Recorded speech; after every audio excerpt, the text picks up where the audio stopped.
Hello जय हिंद दोस्तों, मैं शुभम आपका स्वागत करता हूं आपके अपने इस यूट्यूब चैनल शुभम क्लासेस में। आज की जो हमारी क्लास है उसके अंदर हम आर्मी अग्निवीर का कंप्लीट पूरे 50 प्रश्नों का मॉडल टेस्ट पेपर डिस्कस करने वाले हैं, जिसके अंदर सामान्य ज्ञान, सामान्य विज्ञान, मैथ्स और रीजनिंग चारों की चारों सेक्शन हम कवर करेंगे। क्लियर है? जिनका भी आने वाला एग्जाम है नवंबर और जनवरी में, उन सभी के लिए आज की क्लास वेरी वेरी इंपॉर्टेंट होगी। बिल्कुल आपके लेटेस्ट पैटर्न के अकॉर्डिंग हमने मॉडल पेपर तैयार किया है, तो सभी को अपना कंप्लीट टेस्ट लगाना है। सभी विद्यार्थी कॉपी पेन भी साथ में लेकर बैठेंगे। चलिए अपनी क्लास स्टार्ट करते हैं। तो देखिएगा, प्रश्नों की संख्या 50 है और मैं आपको टारगेट दे रहा हूं आज 40 प्लस क्वेश्चन राइट करने का। अब देखिए, जो एग्जाम आपका 16 अक्टूबर में हुआ था उसमें क्या था कि जो जीके और साइंस का पोर्शन है उसमें 5-5 क्वेश्चन आपको मीडियम या फिर हार्ड लेवल के पूछे गए थे। बाकी जो आपका पेपर था वो आपका इजी ही था। और जो आपका मैथ्स का सेक्शन था वो एज इट इज सेम था, जो कि पुराने आर्मी वाले पूछते थे। बिल्कुल सेम मैथ्स और रीजनिंग में कोई भी चेंजेस नहीं थे। अगर आपने मैथ्स और रीजनिंग अच्छे से किया है तो आप मैथ्स और रीजनिंग में पूरे की पूरे क्वेश्चन सही कर सकते थे। जीके और साइंस में कुछ क्वेश्चन बिल्कुल नए और हटकर पूछे गए थे। चलिए, उसी के आधार पर हमने ये मॉडल पेपर तैयार किया है। सेक्शन ए सामान्य ज्ञान डिस्कस करते हैं। पहला क्वेश्चन आपके सामने स्क्रीन पर आंसर करिएगा। सिंधु सभ्यता में वृहद स्नानागार कहाँ पाया गया था? किसी भी प्रश्न के ऑप्शन नहीं बोलेंगे, क्वेश्चन और फिर डायरेक्ट आंसर की तरफ चलेंगे। आंसर के लिए समय चाहिए आपको, तो आप सेशन को बीच में रोक सकते हैं। आंसर मैच करिए। अगर आप सभी ऑप्शन ए को आंसर दे रहे हैं मोहनजोदड़ो, आप सभी का आंसर बिल्कुल करेक्ट है। नेक्स्ट क्वेश्चन नंबर सेकंड आपके सामने है। मानव द्वारा सर्वप्रथम प्रयुक्त धातु कौन सी थी? Which was the first metal use by human? Option D आपका करेक्ट आंसर रहेगा, कॉपर। क्या सभी ने ऑप्शन डी को आंसर दिया है? चलिए, क्वेश्चन नंबर थर्ड है। स्वप्नवासवादिता के लेखक कौन थे? Who was the author of Swapnavasavadatta? जो भी ऑप्शन सी को आंसर दे रहे हैं भास, उन सभी का आंसर बिल्कुल करेक्ट है। क्वेश्चन नंबर 4 आपके सामने है। कार्ल मार्क्स द्वारा लिखी पुस्तक दास कैपिटल कब प्रकाशित हुई थी? देखिए, हर बार आपके एग्जाम में पूछा जाता था कि दास कैपिटल किसने लिखी, तो कार्ल मार्क्स ने। अब इसको मैंने थोड़ा सा मीडियम लेवल का क्वेश्चन बनाया है। जो कार्ल मार्क्स ने दास कैपिटल लिखी है वो कब लिखी थी, उसका प्रकाशन कब हुआ था, ये आपको बताना है। आंसर करिएगा, क्वेश्चन वेरी इंपॉर्टेंट। जो भी ऑप्शन डी को आंसर दे रहे हैं 1867, उन सभी का आंसर करेक्ट है। Question number 5। 100 साल का युद्ध किनके बीच लड़ा गया? Between home was the 100 year war fought? 100 साल का युद्ध फ्रांस और इंग्लैंड के बीच में लड़ा गया। ऑप्शन बी जो आंसर कर रहे हैं उन सभी का आंसर बिल्कुल करेक्ट है। क्वेश्चन नंबर 6 है। चीन की ग्रेट वॉल का निर्माण किसने करवाया था? और यहां पे सभी ऑप्शन हिंदी में अवेलेबल हैं। Confucius, Larry page, she Huang T, Mussolini. The great wall of China, इसका निर्माण किया था शी हुआंग टी ने। ऑप्शन सी करेक्ट आंसर है जी। ये क्वेश्चन इंपॉर्टेंट है, ध्यान रखिएगा, एग्जाम में पूछ सकता है। 7 नंबर क्वेश्चन देखिए। बर्मा को प्राचीन भारत में क्या कहा जाता था? वेरी वेरी इंपॉर्टेंट, जल्दी से आंसर करिए। देखिएगा, थोड़े से मीडियम लेवल के क्वेश्चन भी डिस्कस करेंगे। 4 से 5 क्वेश्चन आपके मीडियम लेवल के रहने वाले हैं। जैसे कि ये वाला प्रश्न आपका मीडियम लेवल का है। बर्मा तो आप सभी को पता है ना, वर्तमान में इसको म्यांमार के नाम से जाना जाता है।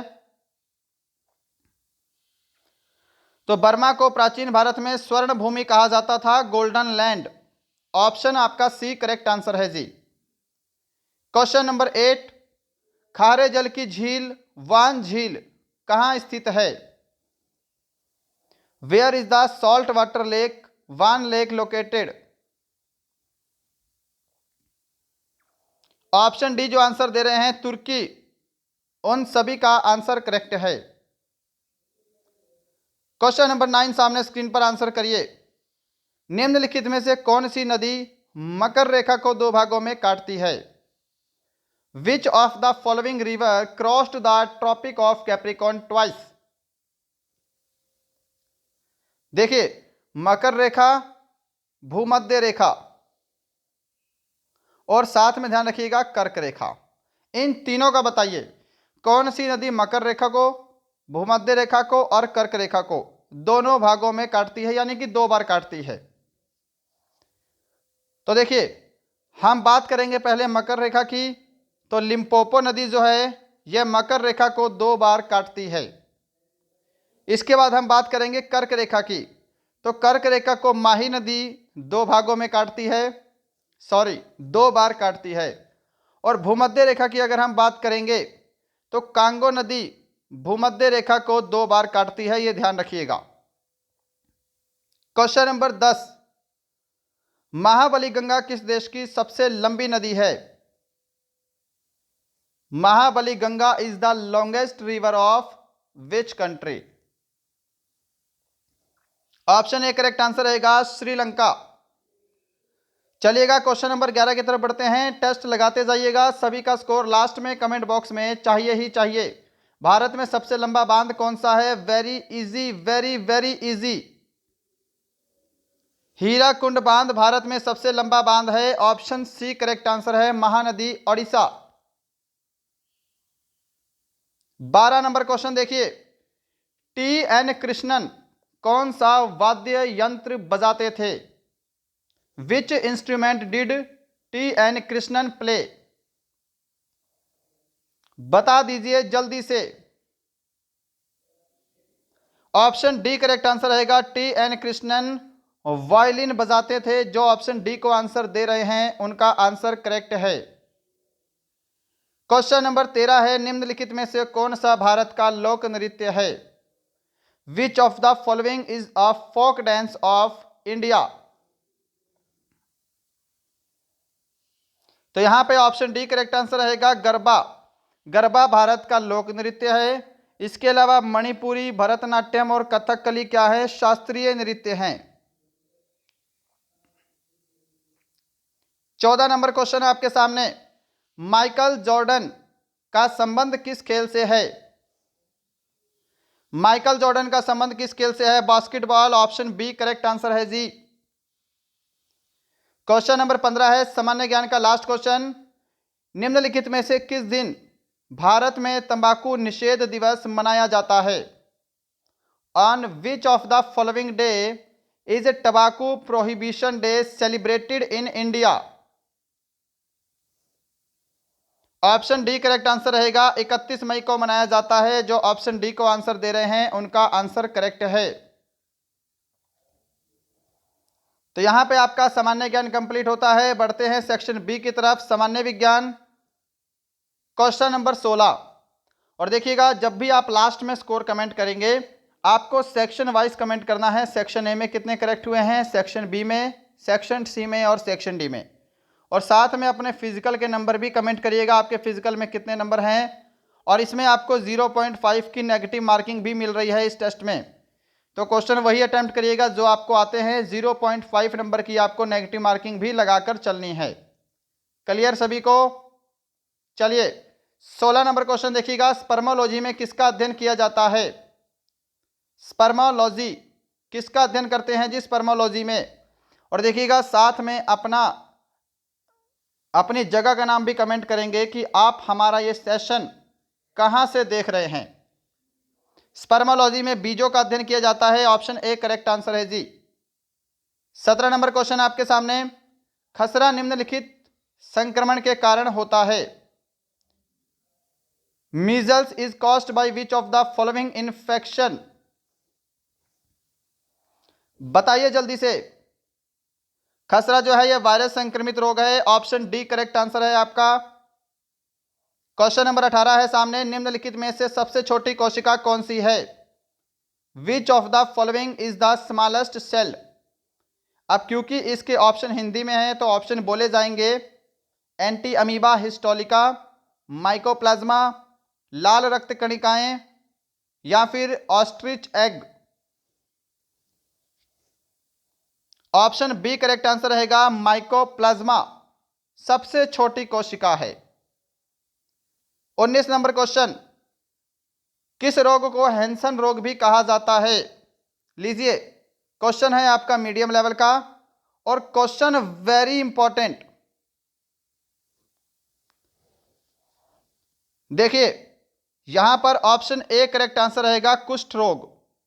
कुष्ठ रोग को हैंसन रोग भी कहते हैं क्योंकि कुष्ठ रोग का जो खोज है वो किसने की थी? हैंसन ने की थी।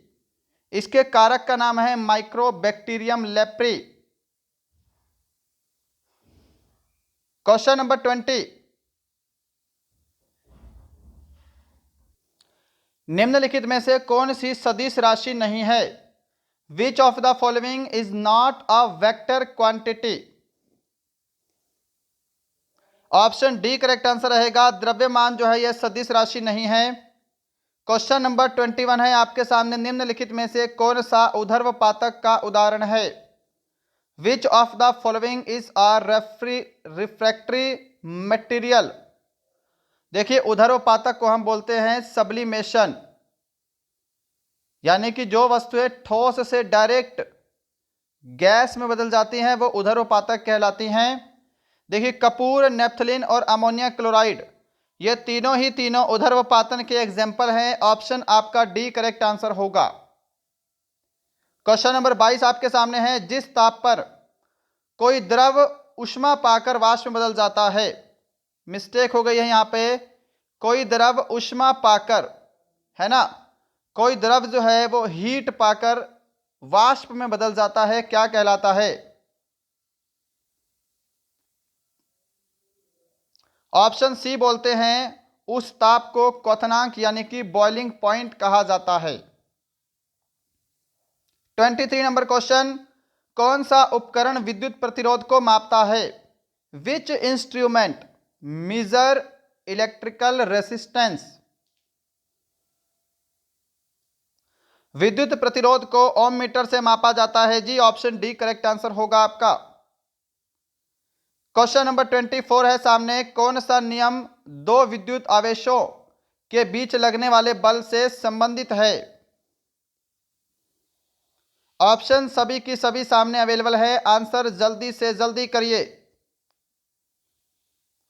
ऑप्शन बी करेक्ट आंसर रहेगा कूलम्ब का नियम। क्वेश्चन नंबर 25, कौन सी धातु द्वारा चुंबक आकर्षण नहीं होता है? यानी कि इनमें से कौन सी धातु है जो चुंबक द्वारा आकर्षित नहीं होती है? इसका आंसर करिए। क्या आंसर करोगे? जो भी ऑप्शन डी को आंसर दे रहे हैं एल्यूमिनियम, उनका आंसर करेक्ट है। 26 नंबर देखिए, नाभिकीय रिएक्टर में भारी जल का प्रयोग किस रूप में किया जाता है?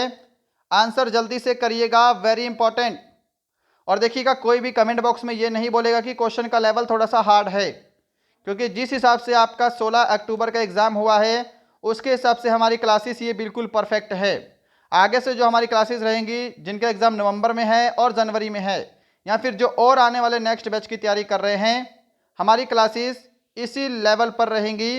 इजी लेवल, मीडियम लेवल और थोड़ा सा हार्ड लेवल, सभी लेवल को हमें कंबाइन करके चलना है, क्योंकि आपका एग्ज़ाम अब इसी लेवल का आने लगा है।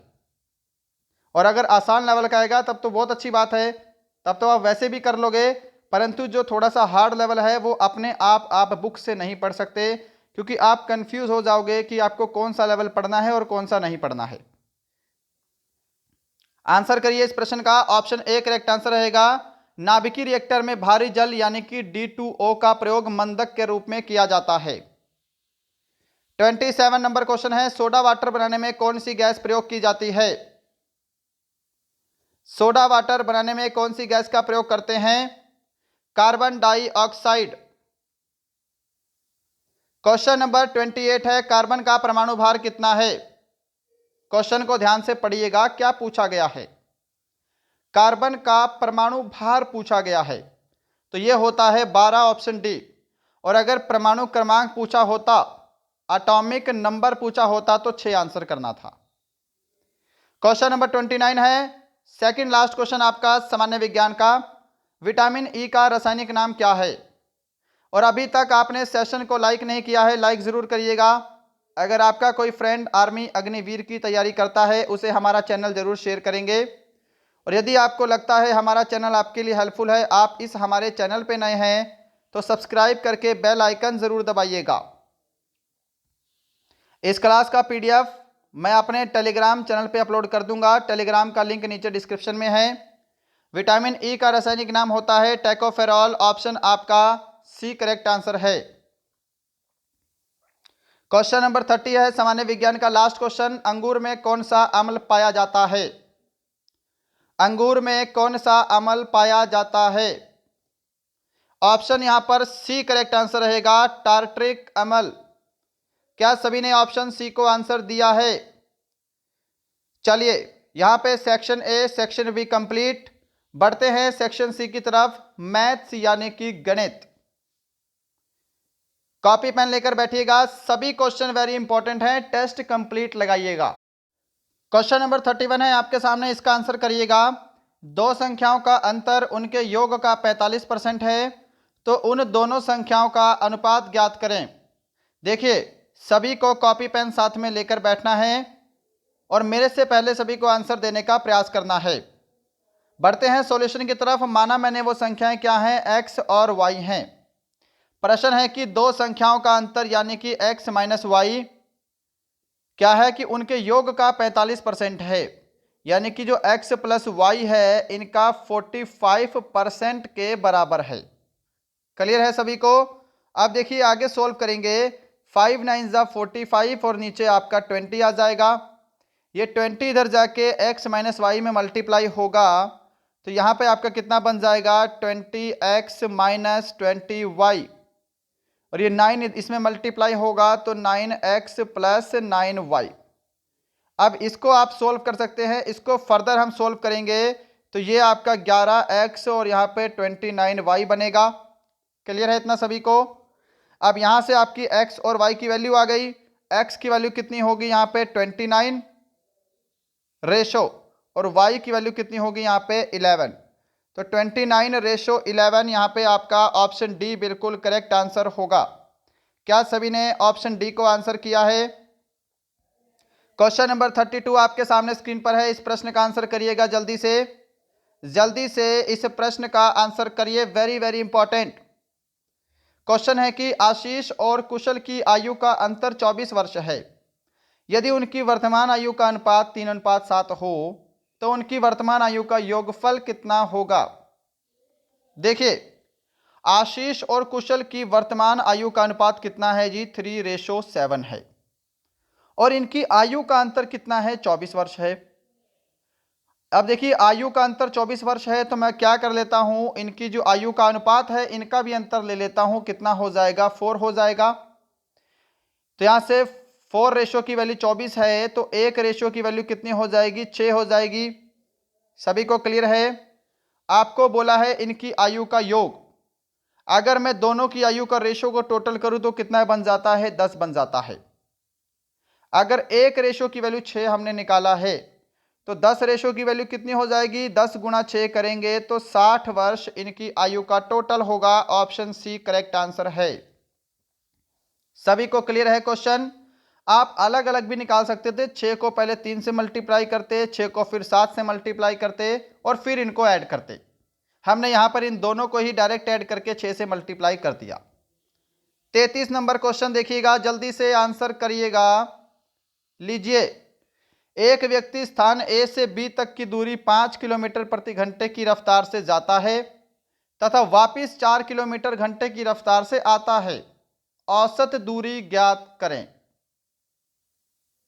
इसके लिए आपको एवरेज स्पीड का फॉर्मूला पता होना चाहिए जो कि होता है 2xy divide by x plus y. Right, देखिए फिर 2 गुणा x की वैल्यू 5 है, y की वैल्यू 4 है, नीचे क्या है x प्लस वाई यानी कि 5 + 4 = 9। आगे सोल्व कर लीजिए। 5 दूनी 10, 10 को 4 से मल्टीप्लाई करेंगे 40/9 किलोमीटर प्रति घंटा। ऑप्शन ए करेक्ट आंसर होगा। क्या सभी ऑप्शन ए को आंसर दे रहे हैं? चलिए 34 नंबर क्वेश्चन देखिएगा जी आपके सामने स्क्रीन पर। थोड़ी सी मिस्टेक है जी क्वेश्चन में, किसी वर्ग की प्रत्येक भुजा, किसी वर्ग की, क्लियर है। यहां पे लिखा है if each side of a square increased by 10%। Square है ये, ध्यान रखिएगा, टाइपिंग मिस्टेक है और थोड़ा बहुत मिस्टेक हो जाता है, ह्यूमन नेचर है, गलतियां होती रहती हैं। चलिए, क्वेश्चन है किसी वर्ग की प्रत्येक भुजा में 10% की वृद्धि होने पर उसके क्षेत्रफल में कितने प्रतिशत की वृद्धि होगी। तो देखिए, वर्ग के क्षेत्रफल का फॉर्मूला आपको पता है क्या होता है, ए स्क्वायर होता है। अब हमको वर्ग की भुजा नहीं पता, हम क्या कर लेते हैं, वर्ग की भुजा को 10 मान लेते हैं। अगर वर्ग की भुजा 10 मानी है और हम इसका क्षेत्रफल अब निकालें तो 10 का स्क्वायर करने पे कितना हो जाएगा, 100 हो जाएगा। अगर वर्ग की भुजा में 10% की वृद्धि की गई, पहले भुजा 10 थी, 10% की वृद्धि करेंगे तो भुजा 11 हो जाएगी, और हम अब इसका क्षेत्रफल निकालेंगे तो क्षेत्रफल हो जाएगा 121। क्लियर है। बोला है कितने प्रतिशत की वृद्धि होगी, पहले क्षेत्रफल 100 था, अब क्षेत्रफल कितना हो गया, 121। कितने की वृद्धि हुई है, 21 की। कितने से, 100 से। प्रतिशत के लिए गुणा 100 करेंगे, 100 से 100 cancel, 21%। Option B correct answer होगा आपका। नेक्स्ट है क्वेश्चन नंबर 35 आपके सामने स्क्रीन पर, इसका आंसर करिए जल्दी से। आगे बढ़ने से पहले बता दूं, बीच में इज इक्वल टू की जगह क्या है, मल्टीप्लाई है जी। क्वेश्चन है √256 divide by x multiply by √625 divide by x is equal to 4। इसको सॉल्व करेंगे तो यहां पे कितना बनेगा, 16/x गुणा 25/x इज इक्वल टू 4। अब x को x से मल्टीप्लाई करेंगे, x का स्क्वायर, और x स्क्वायर इधर जाके 4 में मल्टीप्लाई हो जाएगा, राइट। तो यहां पर हम लिखेंगे 16 गुणा 25 is equal to 4x square. पहले 4 से 16 को कैंसिल करेंगे, 4 टाइम में जाएगा। 4 को 25 से मल्टीप्लाई करेंगे, 100 is equal to x square. अगर x स्क्वायर की वैल्यू 100 है तो यहां से हम स्क्वायर हटाएंगे तो 100 के पास अंडर रूट आ जाएगा, यानी कि x की वैल्यू कितनी हो जाएगी, 10 हो जाएगी। ऑप्शन सी करेक्ट आंसर हो जाएगा। 36 नंबर क्वेश्चन आपके सामने स्क्रीन पर, आंसर करिए, इसको हल करें जल्दी से। बोर्ड मास का क्वेश्चन है आपके सामने, सिंप्लीफिकेशन। सबसे पहले हम मल्टीप्लाई करते हैं तो मल्टीप्लाई को उठाएंगे, क्योंकि डिवाइड तो यहां पे है नहीं, तो हमें मल्टीप्लाई पहले करना पड़ेगा।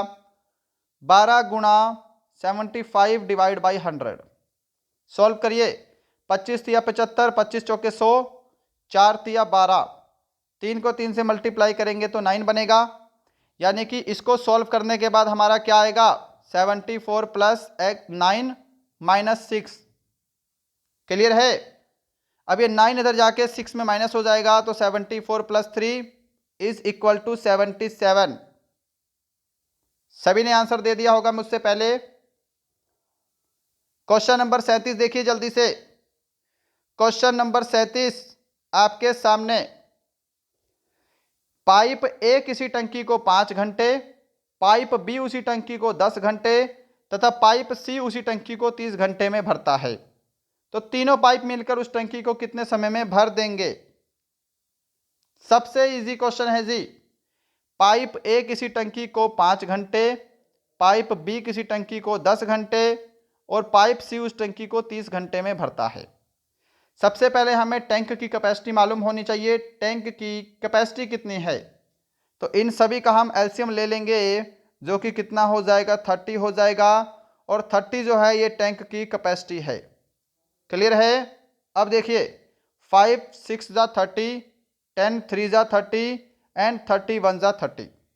ये 6 3 और 1 क्या है, ए बी और सी के भरने की क्षमता है एक टाइम की, राइट। टोटल टंकी कितनी है, 30 यूनिट। अब देखिए 30 यूनिट टोटल टंकी है, तीनों की एफिशिएंसी का टोटल करेंगे तो कितना हो जाएगा, 10 हो जाएगा। यानी कि तीनों मिलकर उस टंकी को 3 घंटे में भर देंगे। ऑप्शन ए करेक्ट आंसर हो जाएगा। सभी ने ऑप्शन ए को आंसर दिया है। क्वेश्चन नंबर 38 आपके सामने है जी, स्क्रीन पर आंसर जल्दी से करिए। यदि ए की आय बी की आय से 30% अधिक हो तो बी की आय ए से कितने प्रतिशत कम होगी? चलें सॉल्यूशन की तरफ। देखिए यहां पर मैंने लिख लिया ए रेशो बी। ए की आय बी से 30% अधिक है। यदि बी की आय 100 है तो ए की आय कितनी हो जाएगी? 130 हो जाएगी। क्लियर? इनको रेशो में बनाएंगे तो यहां पे 13:10 हो जाएगा। बोला है कि बी की आय ए से कितने परसेंट कम है, तो रेशो में कितना कम है? रेशो में 3 कम है। बी बोला है बी की आय ए से, ए का रेशो 13 है तो 13 और divide by multiply by 100 percentage के लिए सोल्व करेंगे तो 300 divide by 13%। Option A correct answer होगा आपका। आगे चलते हैं क्वेश्चन नंबर 39 की तरफ। और देखिएगा, मैं उम्मीद करूंगा सेशन आपको जरूर पसंद आ रहा होगा, हमारा पढ़ाया हुआ आपको जरूर अच्छा लग रहा होगा। सेशन को लाइक शेयर एंड सब्सक्राइब जरूर करेंगे। 39 नंबर क्वेश्चन है, वह छोटी से छोटी संख्या कौन सी है जिसे 8, 9, 12 और 15 से भाग देने पर प्रत्येक दशा में एक शेषफल बचे? कैसे करोगे इस प्रश्न को? क्वेश्चन तो इंपॉर्टेंट है और एग्जाम में आने लायक है। 8, 9, 12 और 15 इनको भाग देने पर एक शेषफल बचे। आपको क्या करना है? इन संख्याओं का एलसीएम ले लेना है। अब एलसीएम अपने आप लीजिएगा, एलसीएम तो सिखाने वाला नहीं हूं, है ना। आपका मॉडल पेपर लग रहा है, ये नॉर्मल क्लास नहीं है। इन सभी का एलसीएम हो जाएगा 360। यानी कि 360 ऐसा नंबर है जो कि इन सभी से पूरी तरह से भाग हो जाएगा। हमको एक शेषफल लेके आना है, तो इस 360 में हम क्या करेंगे? इस 360 में हम एक प्लस कर देंगे, यानी कि 361 ऐसी संख्या है जो 8, 9, 12, 15 से भाग देने पर एक शेषफल देगी। ऑप्शन आपका सी करेक्ट आंसर हो जाएगा। 40 नंबर क्वेश्चन देखिएगा जी आपके सामने स्क्रीन पर, इसका आंसर करिए। किसी वस्तु को 900 रुपए में बेचने पर प्राप्त लाभ उस वस्तु को 600 रुपए में बेचने पर होने वाली हानि का 2 गुना है। प्राप्त होने वाली हानि का 2 गुना है, ठीक है। The profit obtain by selling an article for 900 rupees is 2 time that of selling the article of loss for 600। ठीक है, यहां पे लॉस आएगा। टाइपिंग मिस्टेक काफी ज्यादा है आज, खैर कोई बात नहीं, मैं साथ साथ आपको क्लियर करवाता चल रहा हूं। होने वाली हानि का 2 गुना है, क्रय मूल्य ज्ञात करें। राइट है सभी को? अब देखिए ध्यान से, सबसे पहले आपको क्या करना है, ऐसा प्रश्न आपको जब भी दिखाई दे, और अब एग्जाम में इस टाइप के प्रश्न जरूर पूछे जाएंगे। देखिए, लाभ अगर होता है, लाभ का फॉर्मूला पता है ना आपको, selling price minus cost price. और अगर यहां पे कभी पर भी हानि होती है, हानि का फॉर्मूला होता है cost price minus selling price. इतना क्लियर है सभी को? तो देखिए यहां पे बोला है किसी वस्तु को 900 रुपए में बेचने पर लाभ होता है, यानी कि एसपी माइनस सीपी। एसपी कितना है? 900 रुपए माइनस सीपी करेंगे, ये ब्रैकेट बंद, बराबर उसी वस्तु को 600 रुपए में बेचने पर प्राप्त हानि का 2 गुना है, यानी कि यहां पर लॉस हो रहा है। और लॉस में हम ये वाला फॉर्मूला लगाएंगे, सीपी माइनस एसपी कितना दे रखा है आपको? 600 रुपए। अब ये 2 गुना है तो यहां पे हम 2 कर देंगे। क्लियर है? इतना समझ में आया है सभी को? अब आगे देखिए, बहुत आसानी से सॉल्व कर लेंगे। यहां पे आपका बन जाएगा 900 minus CP is equal to 2 CP minus 1200। अब देखिए ये माइनस सीपी इधर जाके प्लस का बन जाएगा, यानी कि यहां पे कितना बन जाएगा आपका? 3 सीपी बन जाएगा। राइट, ये 900 इधर जाके माइनस हो जाएगा, यहां पे ऑलरेडी माइनस है तो प्लस बन जाएंगे, माइनस माइनस प्लस। राइट, अब माइनस माइनस क्योंकि प्लस हो जाएगा तो यहाँ पे कितना बन जाएगा, 2100 बन जाएगा। सभी को क्लियर है इतना? अब यहां से 3 से कैंसिल करेंगे, 3 सत्ता 21, 700 रुपये आपका कॉस्ट प्राइस आएगा, क्रय मूल्य। ऑप्शन बी आपका करेक्ट आंसर है। क्या सभी ने ऑप्शन बी को आंसर दिया है? क्या सभी ने ऑप्शन बी को आंसर किया है?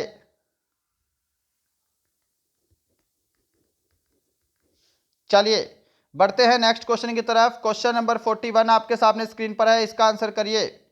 3 क्रमिक पूर्णांकों का योग 39 है, तो सबसे बड़ी संख्या क्या है? The sum of 3 consecutive integers is 39, then what is the largest number? मैंने मांगा पहली संख्या क्या है, x है, दूसरी संख्या x प्लस 1 हो जाएगी और तीसरी संख्या x प्लस 2 हो जाएगी। इनका जो योग है वो कितना है जी, 39 है, यानी कि इन सभी का टोटल कितना है, 39 है। आप सोल्व करिए, यहाँ पे 3x हो जाएगा प्लस 2 और 1 3 इज इक्वल टू 39।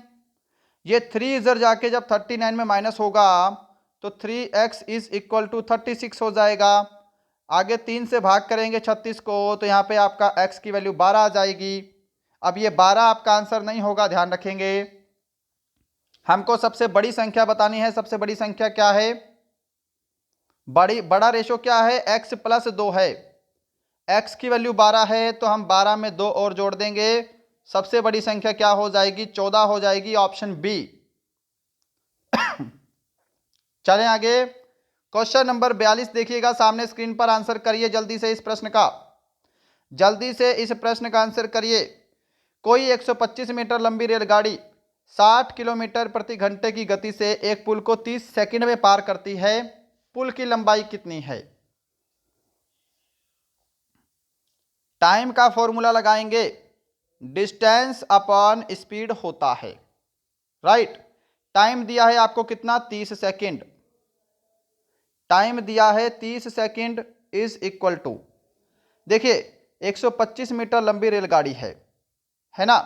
यहां पे करेंगे 30 सेकंड का टाइम है, 125 मीटर लंबी रेलगाड़ी है। हमें पुल की लंबाई बतानी है, तो जब भी कोई रेलगाड़ी किसी पुल को पार करती है तो रेलगाड़ी के साथ उस पुल की लंबाई भी ऐड होती है, राइट। डिवाइड बाई स्पीड कितनी है, 60 किलोमीटर प्रति घंटा। आप क्योंकि ये किलोमीटर प्रति घंटे में स्पीड दे रखी है और आंसर आपको मीटर में दिया है, तो इस 60 किलोमीटर को मीटर प्रति सेकंड में बदलने के लिए हम 5/18 से मल्टीप्लाई करते हैं, और ये 18 नीचे न रहकर ये 18 आपका मल्टीप्लाई में ऊपर चला जाएगा। इतना सभी का क्लियर है? आगे देखिए, आगे सोल्व करेंगे। यहाँ पे हम 6 तिया 18 और यहाँ पे आपका आ जाएगा 6 पंजे 30, 3 से कैंसिल करेंगे तो ये 20 टाइम में जाएगा। देखिए 20 पंजे 100 और 100 में हम फिर ये 5 से मल्टीप्लाई कर देंगे तो यहाँ पे आपका 500 बन जाएगा। ठीक है जी, इतना देखिए 500 हो गया। 500 is equal to 125 plus P. Clear है? ये 125 इधर जाके जब 500 में माइनस होगा तो प्लेटफार्म यानी कि पुल की लंबाई कितनी हो जाएगी, 375 metre. Option A correct answer होगा। थोड़ा सा स्पेस कम था पर क्वेश्चन हमारा सॉल्व हो गया है। क्वेश्चन नंबर 43 आपके सामने स्क्रीन पर, इसका आंसर करिए। 1/2 और 3/5 के बीच कौन सी प्रीमेय संख्या होगी? करेंगे कैसे इसको? 1/2 को अगर हम सोल्व करेंगे तो ये 0.5 बनेगा। अगर हम 3/5 को सोल्व करते हैं, 0 5 6 30, तो 0.6 बन रहा है। यानी कि आपको इनको सोल्व करके देखना है कि कौन सा इन दोनों के बीच में आएगा सोल्व करने पर। ठीक है, इतना तो सोल्व कर ही लोगे। हम डायरेक्ट आंसर की तरफ चलेंगे। 4/7 को अगर हम सोल्व करते हैं, 0 7 पंजे 35, यहाँ पर फिर आपका बन जाएगा कितना, 50, और यहाँ पर बन जाएगा आपका 7 7 जा 49, यानी कि 0.57, 0.5 और 0.6 के एकदम बीच में आता है। यहां पे आपका ऑप्शन सी करेक्ट आंसर होगा। क्वेश्चन नंबर 44 है आपके सामने स्क्रीन पर। 1600 रुपए का 25% वार्षिक चक्रवृद्धि ब्याज की दर से 3 वर्ष का मिश्रधन ज्ञात करें। मिश्रधन का फॉर्मूला, चक्रवृद्धि ब्याज दिया है तो क्या होता है, अमाउंट का फॉर्मूला होता है principal into 1 plus R upon 100। समय 3 वर्ष का है तो इसकी पावर कर देंगे हम 3। क्लियर है ना।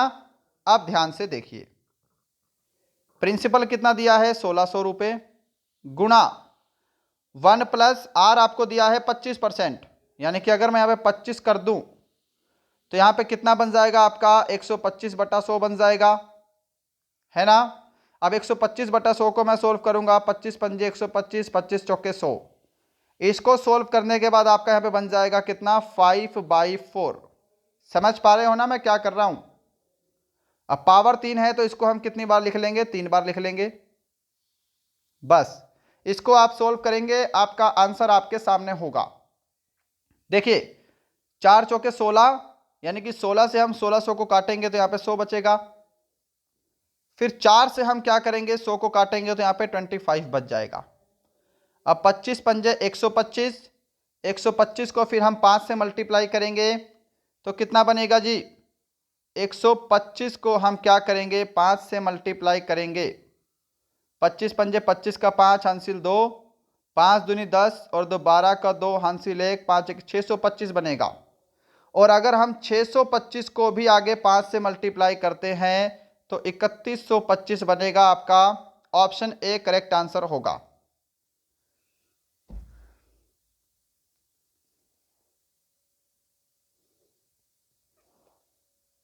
नेक्स्ट है क्वेश्चन नंबर 45 आपके सामने स्क्रीन पर, मैथ्स का लास्ट क्वेश्चन। इसका आंसर जल्दी से करिएगा। यह क्वेश्चन आपके एग्जाम में पूछा गया था इसी टाइप से। यहां पर दे रखा है आपको 27 की पावर 1/3, इसको सोल्व करना है आपको। तो देखिए सबसे पहले आपको यह चीज देखनी है कि ये जो आपको 27 दिया है इसको क्या हम पावर 3 में लिख सकते हैं, क्योंकि यहां पे 1/3 दिया है तो क्या हम इसको पावर 3 में लिख सकते हैं। अगर लिख सकते हैं तो ये क्वेश्चन आपका और आसान हो जाएगा, क्योंकि ये 1/3 जो है ये आपका यूज में आ जाएगा। तो इस 27 को हम 3 की पावर 3 लिख सकते हैं, और ऊपर क्या है 1/3 तो गुणा हम 1/3 कर लेंगे। ये 3 से आपकी पावर 3 कैंसिल हो जाएगी तो यहाँ पे 3 की पावर 1 बचेगा। तो यहाँ पे 3 आपका ऑप्शन बी करेक्ट आंसर होगा। क्या सभी ने ऑप्शन बी को आंसर दिया है। चलिए तो यहाँ पे आपका मैथ का सेक्शन कंप्लीट है। सेक्शन डी है आपका रीजनिंग का। आखिरी के 5 प्रश्न आपके सामने स्क्रीन पर, आंसर करिए। इसका आंसर करिए कि यदि बेल को 2 5 1 2 1 2 लिखते हैं तो सम को कैसे लिखेंगे। देखिए यहां पर क्या किया है, इनकी न्यूमेरिकल वैल्यू लिखी है, राइट। बी की वैल्यू 2 होती है, ई की वैल्यू 5, 2 बार एल है और एल की वैल्यू 12 12। ऐसे ही एस की वैल्यू 19 होती है, ओ की वैल्यू 15 होती है, एम की वैल्यू 13 होती है और ई की वैल्यू 5 होती है। ऑप्शन ए आपका यहां पे बिल्कुल करेक्ट आंसर होगा। क्या सभी ने ऑप्शन ए को आंसर दिया है। क्वेश्चन नंबर 47 आपके सामने है स्क्रीन पर। निम्नलिखित में से क्या सबसे अलग है, पोलियो, चेचक, इन्फ्लुएंजा, टाइफाइड। तो यहां पर जो भी ऑप्शन डी को आंसर दे रहे हैं टाइफाइड उनका आंसर करेक्ट है। पोलियो, चेचक, इन्फ्लुएंजा क्या है, ये वायरस से होने वाले रोग हैं। टाइफाइड क्या है, बैक्टीरियल है। 48 नंबर क्वेश्चन आपके सामने स्क्रीन पर। किसी कोड भाषा में हिसार को IHSRA लिखते हैं तो दिल्ली को कैसे लिखेंगे।